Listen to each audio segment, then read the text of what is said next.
সুপ্রদর্শক, আজ আমাদের মাঝে উপস্থিত রয়েছেন সঙ্গীত শিল্পী কাজল ব্যানার্জি। শুভ সকাল, কেমন আছেন? শুভ সকাল, আমি ভালো আছি, আপনি কেমন আছেন? আমি বেশ ভালো আছি, ধন্যবাদ আপনাকে। আমরা জানি একজন শিল্পীর অনেক ধরনের গান করার ইচ্ছে থাকে এবং তারা সেই গানগুলো বিভিন্ন ধারার মাধ্যমে প্রকাশ করেন এবং যদি বলি প্রতিবাদীমূলক গান, ইসলামিক গান, অনেক ধরনের গান রয়েছে এবং আপনি একটি থিম নিয়ে গান করেছেন যেটি হচ্ছে পথ শিশুদের নিয়ে। সো এই গানটির পেছনের গল্পটা একটু জানতে চাই। হ্যাঁ, অবশ্যই। এই গল্পটা হচ্ছে যে একটা সময় ছিল যখন আমি এয়ারপোর্টে পথ শিশুদের নিয়ে কাজ করতাম, রেল স্টেশন। তো সেখানে কিছু আমার কমিটমেন্ট ছিল। আমি অনেক বাচ্চাদের দেখেছি যাদের মধ্যে ট্যালেন্ট ছিল, পোটেনশিয়াল ছিল।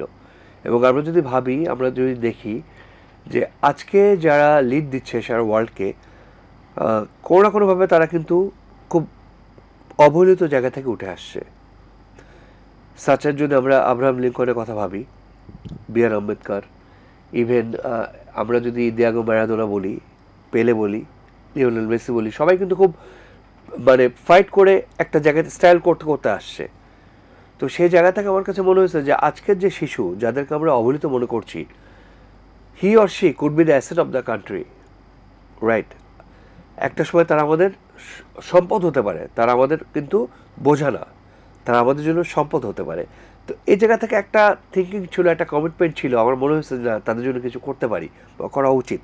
সেই জায়গাতে বা সেই প্ল্যান থেকেই কিন্তু গানটা করা। এবং গানের নামটা কিন্তু খুব সুন্দর, রাজকুমার। রাইট। আমরা যদি থিমকে একটু মাথায় রাখি, রাজকুমার এবং পথ শিশুর মধ্যে কিন্তু আমরা কোনো মিল দেখতে পাই না। রাজকুমার মানে আমাদের মাথায় একটা ইমাজিনেশন থাকে। এই যে এই শিরোনামটা দেওয়ার পেছনে কারণটা কি?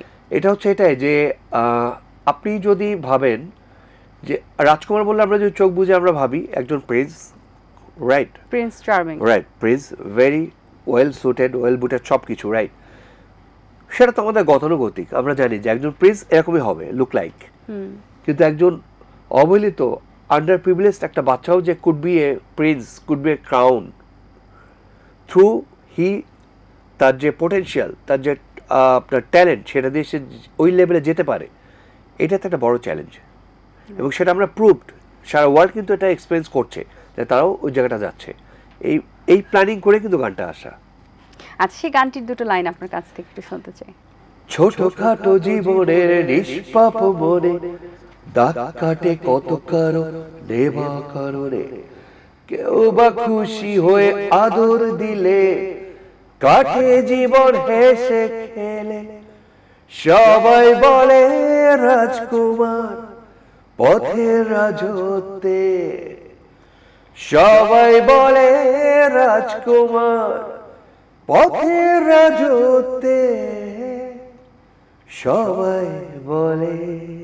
বাহ, সুন্দর কিছু কথা, সুন্দর একটি সুর, সুন্দর একটি গান। ধন্যবাদ আপনাকে।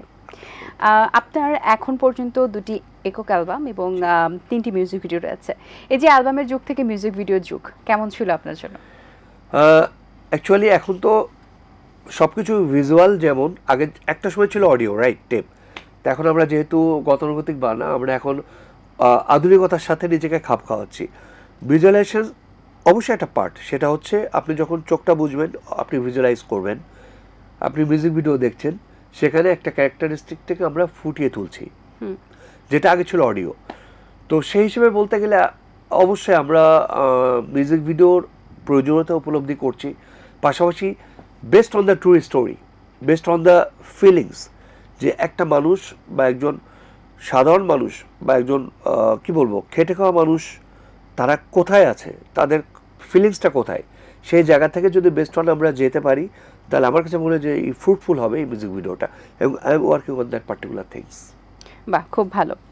আমরা দেখেছি যে আপনি ম্যাক্সিমাম সময় দুঃখের গান বা স্যাড সং সেটাই বেশি গেয়েছেন। এটার পেছনে কারণ কি? এটা যদি বলি তাহলে আমি আপনাকে এটা বলবো অবশ্যই যে খুব নামকরা সাহিত্যিক ছিলেন শেলি।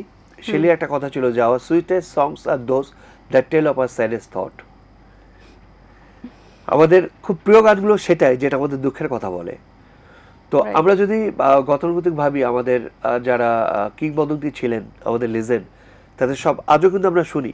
সেই তারা ভরা রাতে আজও আমরা শুনি, রাইট? দুঃখিনী দুঃখ করো না। কিন্তু আমরা তো আনন্দের গানও শুনি। অবশ্যই অবশ্যই শুনি, বাট এটা best on the situation and best on your mind set up and for sure depends upon your mode of swing. মেয়েদের কথায় আসছে, আমরা জানি যে মেয়েদের কথা বলতে আমরা রূপের বিশ্লেষণ দেই এবং সেটাকে আমরা যদি চোখ বলি তাহলে সুনয়না বলতে পারি। Right. তো সেই জায়গা থেকে এই গানটি আপনার কণ্ঠে একটু শুনতে চাই। কেঁদো না সুনয়না, তোমার অশ্রু আমায় বড় নিস্তব্ধ করে দেয়।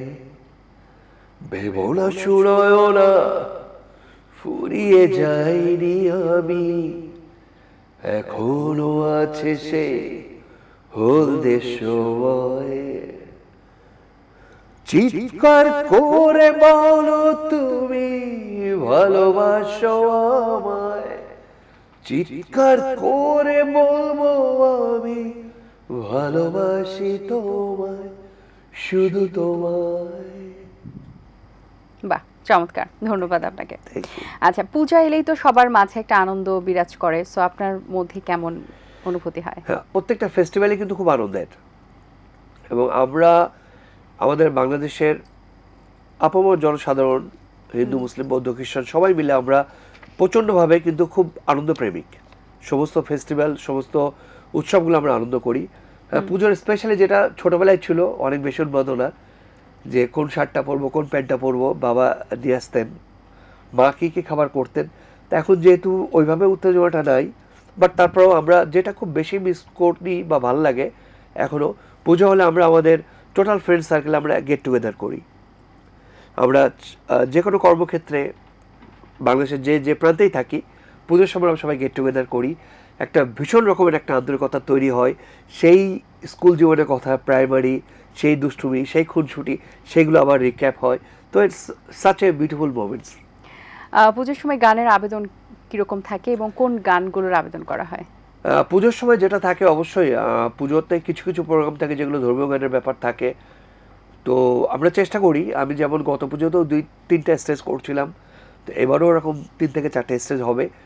তো স্পেশালি চেষ্টা করি যতটা পারি, যেহেতু পুজো অনুষ্ঠানে অনেক মানে বয়োবৃদ্ধ সমস্ত রকমের একটা জেন্ডার মিক্স থাকে, তো সবাইকে যাতে অ্যাটলিস্ট একটা অ্যালাইনমেন্ট আনতে পারি সেভাবে একটা গান সিলেকশন করি বেস্ট অন দ্য সিচুয়েশন। আচ্ছা, পুজোর সময় তো যখন যদি বলি টিন এজের যে সময়টা পার করেছেন, তখন তো প্রেম প্রেম একটা ভাব থাকতো। পুজো মণ্ডপে গিয়ে যে একটা নতুন মুখ দেখা, নতুন একটা মেয়েকে দেখা, এই অনুভূতিগুলো তো নিশ্চয়ই কাজ করেছে। এবং সেই প্রথম প্রেমটা কি আপনার জীবনে কখন এসেছিল জানতে পারি কি? প্রথম প্রেমটা আসলে এভাবে বলাটা একটু tough explain, but the thing হচ্ছে ফর শিওর এমন কেউ নেই যে টিনেজে প্রেমে পড়েনি বা প্রেমকে ডিক্লাইন করতে পারে, এমন এটা নাই। বাট ফর শিওর সেই জায়গাটা ছিল বলে কিন্তু সুরগানা গানটা আসছে। তা ঠিক, দ্যাটস দ্য সিক্রেট। আচ্ছা, এবং প্রেম থেকে আসলে আরেকটি গান আছে যে সে প্রথম প্রেম আমার নীলাঞ্জনা, এটা তো একটা বিখ্যাত গান আসলে, এবং প্রত্যেকটা টিনেজের বয়সে মনে হয় এমন কেউ নেই যে এই গানটার অনুভূতিটা তারা ফিল করেনি। সেই গানটি আসলে আপনার কণ্ঠে একটু শুনতে চাই আমরা। আমি অবশ্যই চেষ্টা করছি। লাল ফিতা সাদা মোজা শু স্কুলের ইউনিফর্ম, নোটারি সাইনের সংকেত সিলেবাসে মনোযোগ কম, বরফের এক ছুটে রাস্তার মোড়ে দেখে সাইরেন মিস করা দোকানিরা দেয় ঘড়িতে দম। এরপরে এক রাশ কালো কালো ধোয়া, স্কুল বাসে করে তার দ্রুত চলে যাওয়া। এরপর বিষণ্ণ দিন বাজে নবীন অবসাদে ঘিরে থাকা সে দীর্ঘদিন। হাজার কবিতা বেকার সবিতা, তার কথা কেউ বলে না। সে প্রথম প্রেম আমার নীলাঞ্জনা, সে প্রথম প্রেম আমার নীলাঞ্জনা। বাহ, চমৎকার। আমরা জানি যে আপনার ব্যান্ডের গান অনেক বেশি পছন্দ, ব্যান্ডের শিল্পীদের সাথে আপনার খুব ভালো একটা সম্পর্ক। সো ব্যান্ডের কোন শিল্পীদের গান আপনার বেশি ভালো লাগে আসলে? অবশ্যই ব্যান্ড বলতে গেলে তো আমরা আজ অবধি সবসময় আমাদের কৃতজ্ঞতা আমাদের মরুম বাচ্চু ভাই, যে প্ল্যাটফর্ম, আমাদের জেমস ভাই, মরুম শাপিন ভাই, পার্থদা, বাপ্পাদা, আসলে সুজিতদা, কাউকে আমরা করতে পারবো না, ফেলতে পারবো না, তাদের সবার অবদান এই জায়গাটা। বাট আমার ভীষণ ভালো লাগে বাচ্চু ভাইকে, আমি ভীষণ ফিল করি। সব সময়। আচ্ছা, তার কথা যখন এসেছে, তার কি একটি গান আপনার কণ্ঠে শুনতে পারি কিনা? অবশ্যই, অবশ্যই আমি চেষ্টা করছি। সে তারা ভরা রাতে আমি পারিনি বোঝাতে তোমাকে আমার মনের কথা, তুমি তো বলেছ শুধু তোমার সুখের কথা, তুমি তো বলেছ শুধু তোমার সুখের কথা।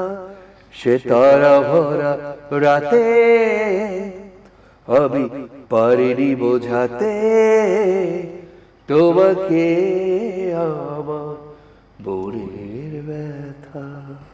বাহ, অসংখ্য ধন্যবাদ আপনাকে। বলি সুন্দর কিছু গান শুনেছেন, অনেক শুভকামনা রইল আপনার জন্য। ভালো থাকবেন সবসময়। অবশ্যই এই টেনবাংলার সমস্ত কলাকৌশলী যারা আছেন সবার জন্য ধন্যবাদ। ভীষণ ভালো লাগে এই খুব আপন একটা স্টেজে আসতে পেরে, এই প্ল্যাটফর্মে আসতে পেরে। তো সবাই আমরা ভালো থাকি, সুস্থ থাকি, এই কামনা সবার জন্য। Thank you. দর্শক, আশা করছি আজকের এই আয়োজন আপনাদের ভালো লেগেছে। আজ এই পর্যন্তই, দেখা হবে আগামী পর্বে নতুন কারোর সঙ্গে। সেই পর্যন্ত ভালো থাকুন, সুস্থ থাকুন এবং এটিএন বাংলার সাথেই থাকুন। আল্লাহ হাফেজ। দিন আসে দিন যায়, সময়টা চলে যায়, তবু আছি এই বেশ ভালো। জীবনটা রঙময়, যেভাবেই হওয়া চাই, নয় কবু সাদা কালো।